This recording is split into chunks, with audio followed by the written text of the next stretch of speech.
So Cliff, what memories do you actually have of riding at Moorfield and then later on in the barrier trials? There are a lot of memories from Moorfield, but that's going back a long way, probably 70 to 73 years ago. But I do remember that when I first went there, I was apprenticed at Rosebery, and then in 45 I went there. Then in 47 I had my first ride in a race. At Moorfield? At Moorfield. At Moorfield, right. And then after that I think I went there again and had another ride in 49. In those days you didn't get a lot of rides. Being an apprentice, you'd only get occasionally rides. And I finished up with about 3 rides from Moorfield. And my whole career, that's all I rode in, was 3 rides.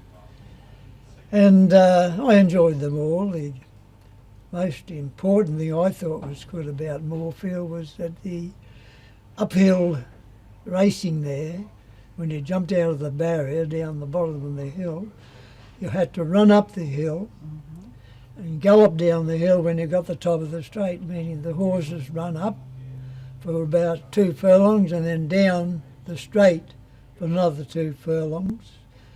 And it was an experience that I'd ever witnessed in a racetrack. Well, I have to tell you today, Cliff, I still feel that uphill. I walk up Marshall Street quite regularly on my way to Cogra, and I must confess, as I get to the top of the hill, I say to myself, I know how those poor horses felt. They would have been huffing and puffing like I'm huffing and puffing as I get to the top of the hill. And that's exactly what I say to myself when I get towards the top of Marshall Street. Yeah, it's a great experience anyway, I can assure you, being a jockey there. Yes, all right. Now, I'm going to read out the names of some well-known horses of the time. The locals told me this, and of course I found this in my research, and some of these horses you may be aware of. Magnificent, that was a dual Derby winner, the AJC and VRC Derby winner, who was trained by Arthur Kroll. Did you know Arthur? Yes, I knew Arthur, yes, yeah.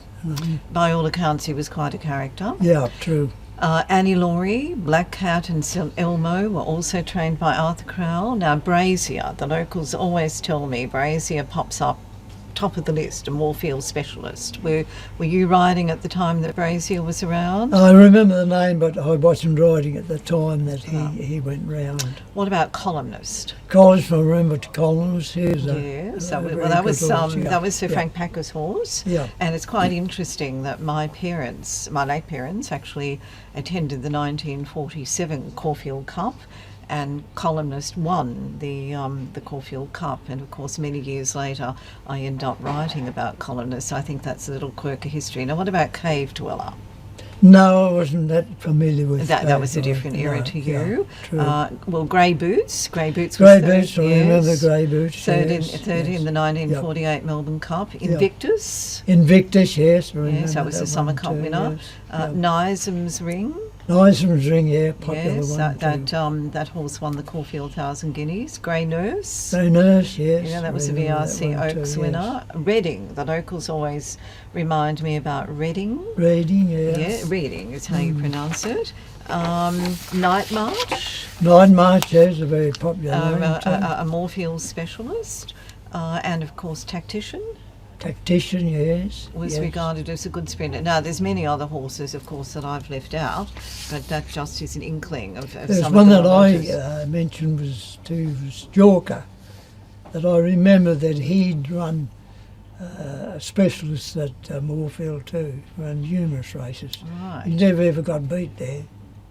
Oh, well, that was one horse that didn't cross my attention. As I said, there were some horses that stood out more than others.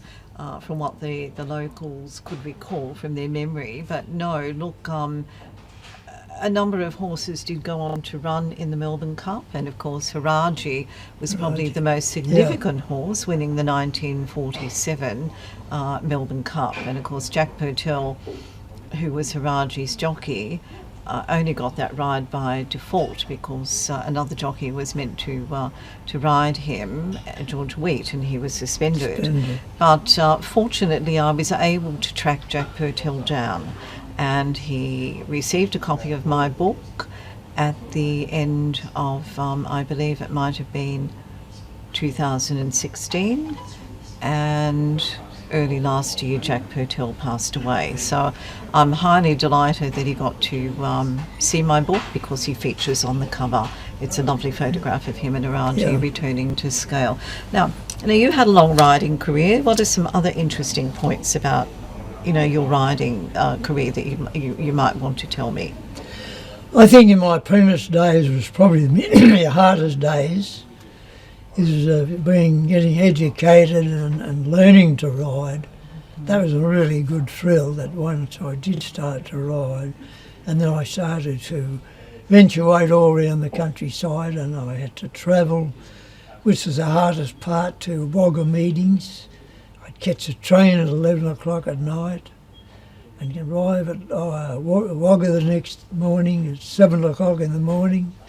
Had 3 or 4 rides to get back on the train and go all the way back to Central, get off the train, get a taxi home or to my home, get dressed into my jodhpurs, and then go and ride track work again at 6 o'clock in the morning. And I found that, and I enjoyed it because it was a way of my living. And I thought that was the most interesting that I really had to go through over the years. A little different to the jockeys today, though, who jump on a plane. When I'm made aware of some of the jockeys, some of the Moorfield jockeys who actually went to ride in India and Ceylon, and the long journey, that they had to, to travel to those destinations. And then, of course, always before the Melbourne Cup, we have an influx of jockeys coming in from overseas, and it always takes me back to people like yourself, who had to travel those very long distances to actually get a ride, at a race meeting. So, is there anything else that you might want to say? What about some of the trainers you worked for? Did you find them hard? Were they tough masters? They were tough, but I had a very hard boss. But I found after I came out of my time that his experience that he gave me was a great benefit to me. Even though I found him hard, and I didn't actually finish my apprenticeship with him because it got to the stage that we had arguments and certain things, and I used to get up there of a morning at 3 o'clock in the morning and do all the horses and all hardship, and then I'd get a Sunday off, and that Sunday allowed me to go home to see my parents, and I wouldn't leave till 1 o'clock in the day because I was doing all the horses on my own, doing the yards, and I found that what actually happened, I thought I'd get up early the next Sunday. I had my day off, which was once a month, and I said, look, I'll try getting up early, and if I can get away early, I'll do, which I did. But when I came back home the night, the next morning the train abused me for getting the horses out of bed early in the morning. And next minute he clouded me and gave me a whack, and the next minute I done my lolly and I finished up picking up a chair and crashed it over his head, which I didn't want to do, but it happened. Mm-hmm. And then I finished up, I went home. I said, I'm coming back, I'm not going to get suspended. But when I get back, he woke me up about 3:30 in the morning. And he said, you're suspended. He said, you don't finish right. He said, you're suspended. So I got dressed and I went home. Then I had to go in front of the AJC, which is in Blythe Street in that time. And they wouldn't allow me to come back unless I apologised. But I said I wasn't entitled to apologise, and that was my career was taken away from me for about 2 years. Right. Until I eventually came back, but the only way I went back and had to go back, I had to apologise to him, which he was quite happy to accept, and that's how I become to get back into the racing game. So I was pleased. Well, you know, in the course of my research, you know, a number of people told me how tough, you know, the early trainers were. Yeah. And they probably were tough for many reasons, the circumstances. You know, we Yeah. heard Pamela talk about her grandfather, George Halpin, who was a trainer during the Depression. They were very tough times and they had to survive, and I guess it was in their nature that they were hard and tough. But I guess so who did you finish your apprenticeship with?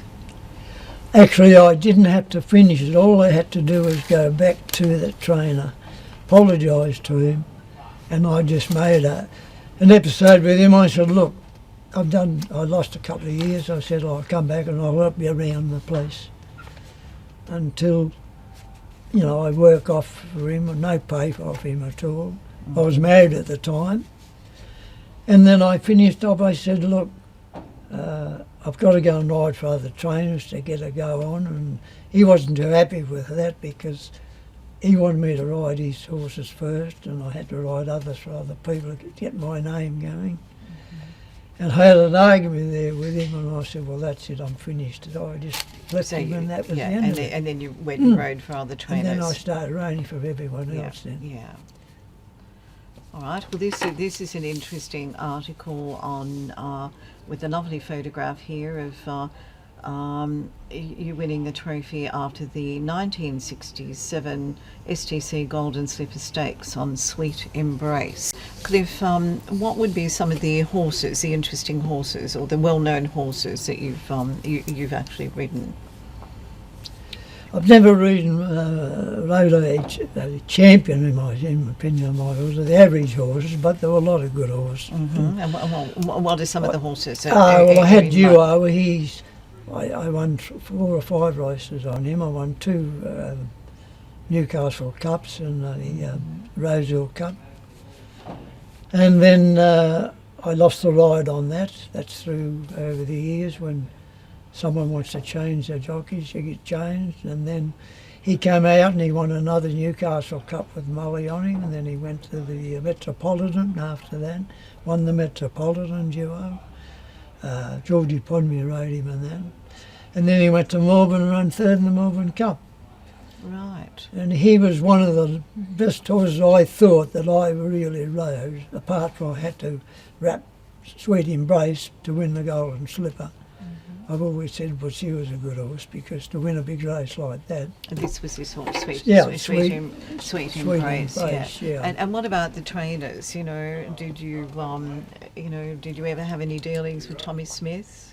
Yes, I rode a Newcastle Cup winner for Tommy Smith. And I had another ride for him. I think it run 3rd in it, and that was the 2 rides I had for him and Tommy Smith. Mm-hmm. And so who did you largely end up riding for?